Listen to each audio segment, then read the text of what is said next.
Thank you very much once again, JC. And let me first congratulate the organizers of this year's INREM International Conference for this timely as ever topic on integrated environmental and natural resources management. Very close to my heart indeed. And thank you also for the privilege and honor to share my thoughts on my talk on River Basin approach to integrated ecosystem restoration for resilience and sustainable development. I'll be sharing some thoughts as well on operationalization issues and concerns. So in this talk, very quickly, my presentation is divided into 4 parts: drivers of ecosystem change, demand for integrated approaches to ecosystem management, why integrated approaches to ecosystem management, and lastly, I will briefly say something about the enabling conditions to implement integrated approaches to ecosystem management. So let me begin with the drivers of ecosystem change. And I believe that these drivers are not new to you. I'm very sure that these are very familiar to many, if not all of you. And according to the Millennium Ecosystem Assessment, and this happened, way back 2005 or mid first decade of the new millennium, the ecosystem change is driven by direct drivers and such as land use change, species introduction, use of natural resources, pollution, and climate change, among others.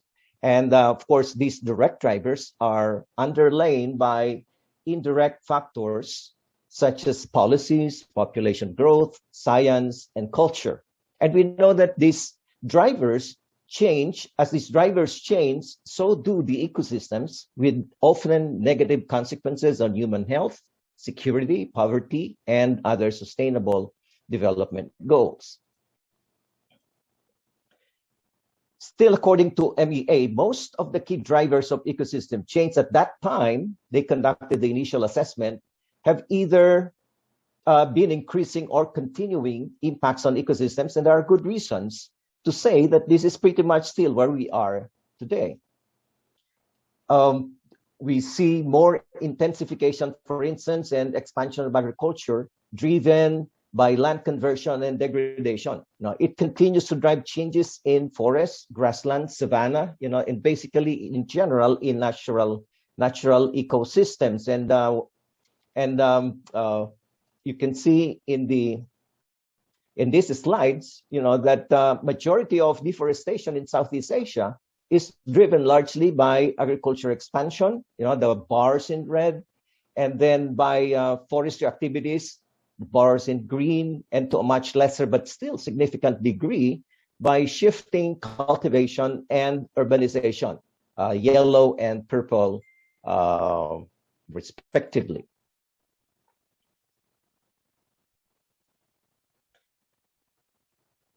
Through the years, as degradation of ecosystem worsened, the recognition and aspiration,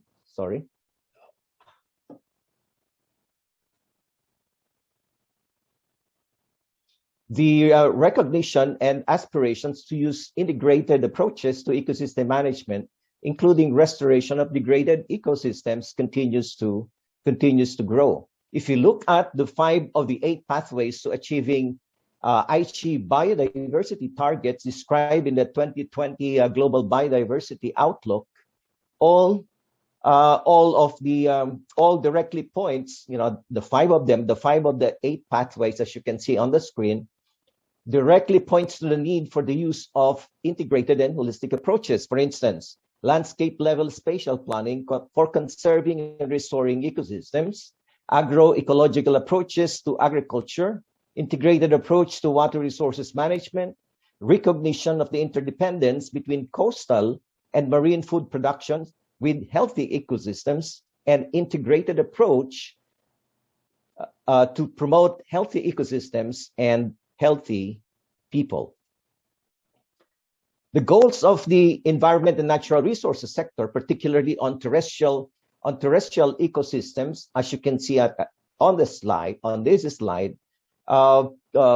most of these the terrestrial ecosystems are intricately linked with most of the sustainable development goals: climate change, energy, growth, development, health, hunger, inequality, infra and industry, goals on oceans, poverty, terrestrial water, gender. These are all connected to terrestrial ecosystems, and hence emphasizing, this emphasizes actually the indispensability of holistic and integrated approaches to achieve the various interconnected development goals if sustainability of ecosystems and development is to be achieved.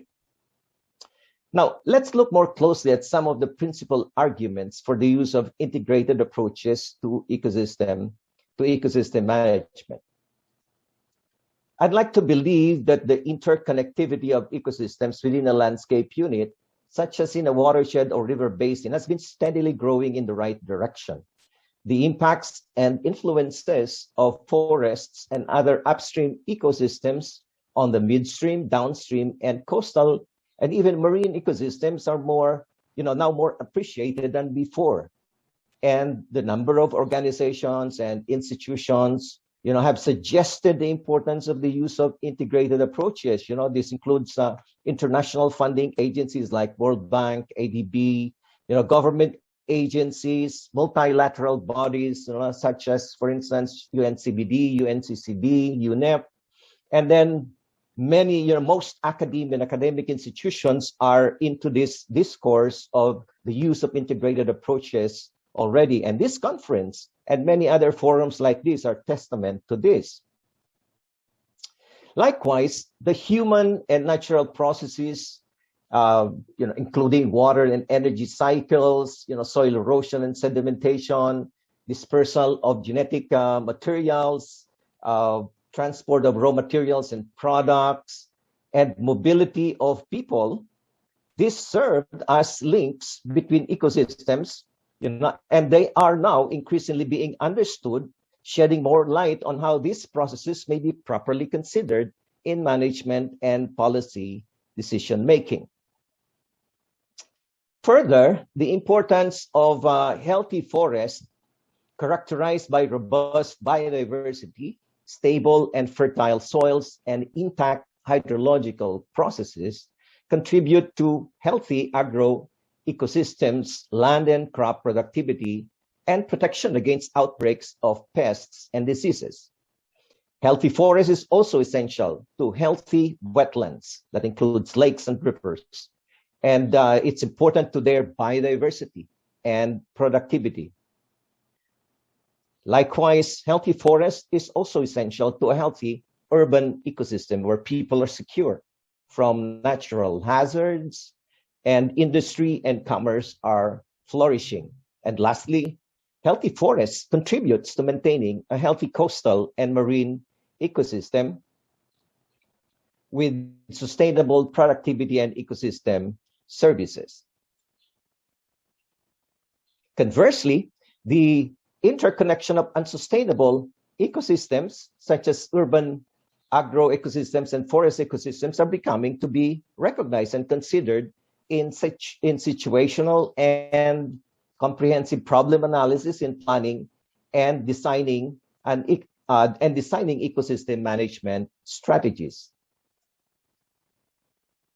Here we can see, planners and decision makers, have to contend with, and are now sensitive, basically, they are now sensitive, albeit still very low, to the connection of the expansion and relocation of urban ecosystems to agriculture and forests, and the connection of forests and the connection of expansion and encroachment of agriculture to the sustainability of forests, and how these chains of impacts and feedbacks are undermining the essential ecosystem services, as you can see there. Carbon emission, for instance, biodiversity loss, soil and water loss, pest and disease outbreaks, flood risk increasing. These are all symptoms of ecosystem services degrading because of the interconnected impacts of the expansion and relocation of urban ecosystems and expansion of agriculture into natural ecosystems.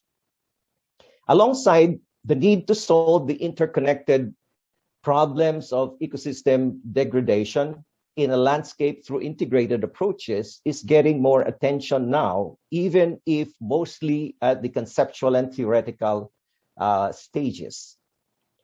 The need to address the problems associated with unregulated land uses and conversion with more integrated rather than commodity or project-based approaches is now gaining growing support, both from the decision makers and practitioners, putting in place more systemic and orderly land use planning, such as the use of reach to reef or watershed ecosystem framework, appears to be gaining traction here in the Philippines with key policies already in place.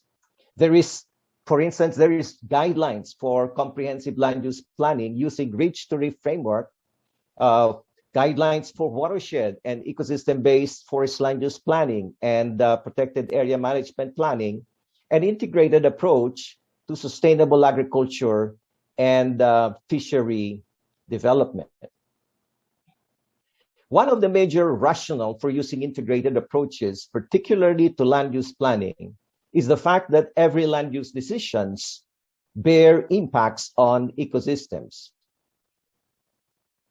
If we convert forests to agriculture, or other uses, if we convert grass to forests and agriculture to urban, the quality of ecosystem changes. And hence, it is important that integrated framework are actually adopted in land use planning so that this trade-off between different uses can actually be weighed properly and accurate and precisely. As a result of the recent outbreak of COVID-19 pandemic, the connection of land use and the emergence of infectious diseases have been highlighted once more. We can see in this slide that land use change and other land use activities account for more than 50% of the past emergence of diseases. So the big question is, how do we now operationalize the integrated approach? And for this particular talk, I'll be focusing on the use of river basin approach as an example of using integrated approaches to ecosystem restoration to promote resilience and sustainable development. And one of the important issue in operationalizing the river basin approach is, and I'll be focusing mostly on the Philippine case. The operationalization, usually entails the participation and the active role of the local government unit, in as much as on the ground spatial development are actually happening under the jurisdiction of local government unit. And the challenge is, how can we enhance the guidelines that are now existing? Remember what I showed you before, there are already guidelines. And the challenge is, how do we enhance these guidelines so that they can become more instructive and easier to follow for the local government units that are usually short in technical expertise, in pursuit of this type of approach to land use and development planning. And that is a big challenge. There are more than 30 plans, for instance, that the local government units are mandated to either develop or implement. And this more than 30 sectoral development plans, are happening right now or are being designed and planned independent of each other. And we can see, the inefficiencies, that will result from this type of approach. And the challenge is, how can we make these local development plans of the local government units, become more synergistic and integrated using the river the river basin approach, or we refer to it also as the watershed approach. And we also, there is also the need. There is also the need to provide funding incentives for local government units, in implementing development programs that are founded or designed using the integrated framework. And currently, what is happening is that the local development plans of the local government units are not necessarily used for allocation of budget to them. There are some budgets that are provided to them, but not enough to incentivize local government units to adopt an integrated approach in developing their sectoral plans. So if we are to move the use of integrated approach to developing or to crafting their local development plans, sectoral plans, there is a need to provide incentives, and that incentives will come, very quickly when the national government provides priority funding for programs that emanate from an integrated planning framework.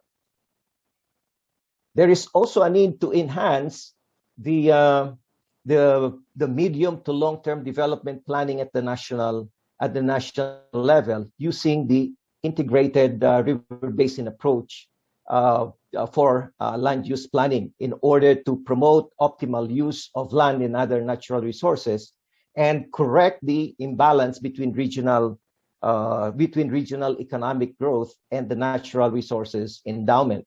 I don't have a slide to show this, but if we look at the economic growth of the 17 regions in the country, we will see that there is a disconnect between the rate of growth and the natural resources endowment of that particular of the different regions. There are regions that are very rich in natural resources, and yet we see that economic development is not progressing, as much as we expect out of regions that are endowed with a lot of natural resources. But on the contrary, we see also regions that are not as much endowed by natural resources, and yet they are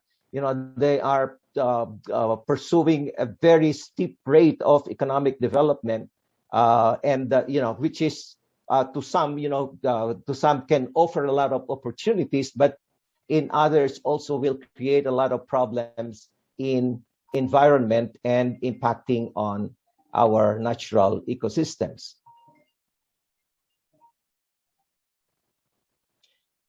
In operationalizing river basin approach, we also need to facilitate the coordination among the different national government agencies. If we look at, for instance, and again, this is a Philippine case, there are many government agencies that are working, that have presence on the ground, implementing their different development programs.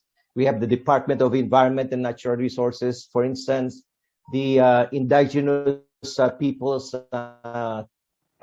Council. We have the Department of Agriculture, Department of Science and Technology, Department of Agrarian Reform, etc., etc. All these have their own on the ground presence. They have programs to implement. They have policies to implement, and there is a need.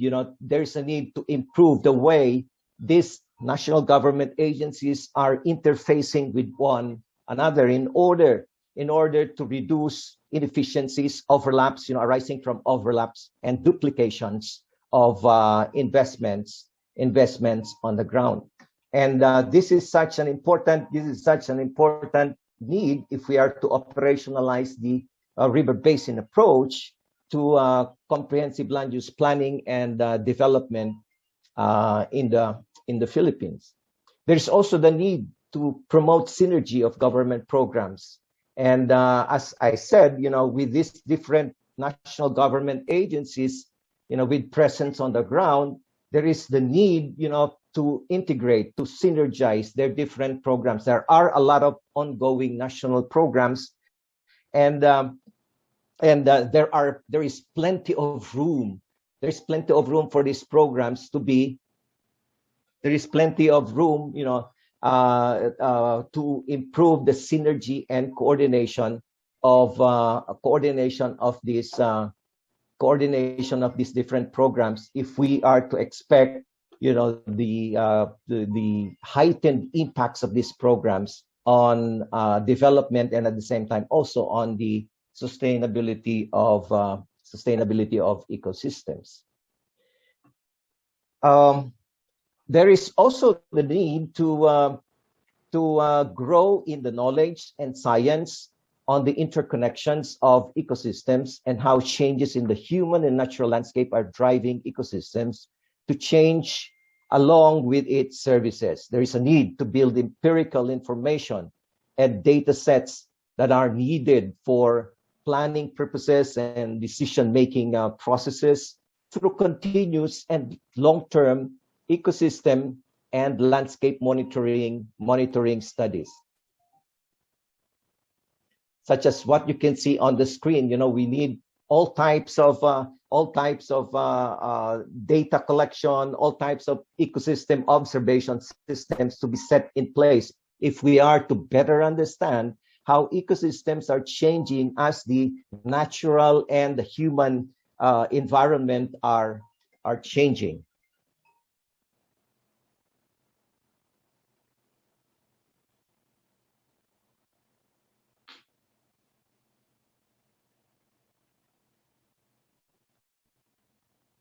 Okay.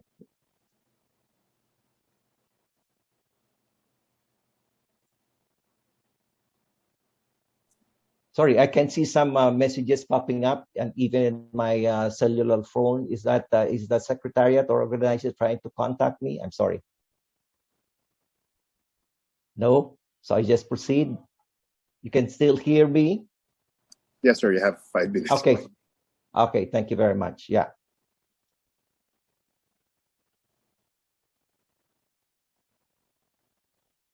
To solidify the implementation of integrated approaches in the management and restoration of ecosystems here in the Philippines, while facilitating the achievement of socioeconomic development goals, our Department of Science and Technology supports UPLB in its project embarking on policy advocacy program. And this advocacy program, which is in partnership with key national government agencies and NGOs, will endeavor to influence the enhancement of existing policies and guidelines, such as the use of watershed approach to integrated land use planning, and other integrated approaches, such as the use of a watershed-based framework for producing all the natural resources management plans of the Department of Environment and Natural Resources. Obviously, there are still many things that we need to do. In other words, as they always say, there is obviously many more miles to travel here before we reach our destination of actually achieving ecosystem restoration and resilience using integrated approaches. But we need to start somewhere, and the perfect time is now.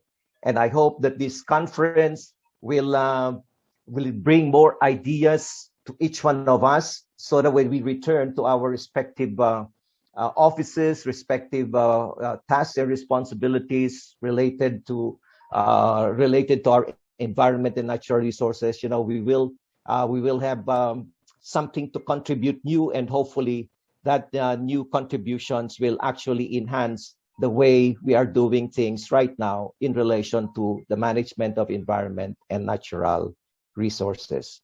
So once again, thank you very much for giving me this opportunity to share my thoughts on the use of river basin approach to ecosystem restoration. So back to you, JC. Thank you.